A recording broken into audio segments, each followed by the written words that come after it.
Because they didn't want to eat lunch, I just cooked tuna. Ito lang ang gusto kong lutuin. Ayaw nila kumain na, diba? I salted onions, tomatoes, then I added tuna flakes.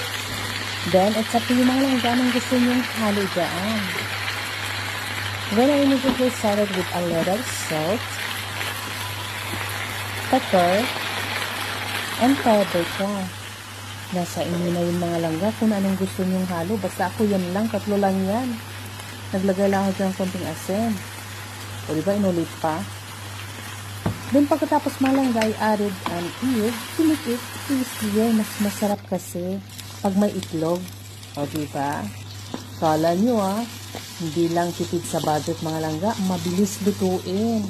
Talagang bilisang ulam to. Mabilisang ulam talaga. Naku, nakakagutom na. Naamoy ko pa lang. Gutom na ako. Kaya ito na yung lunch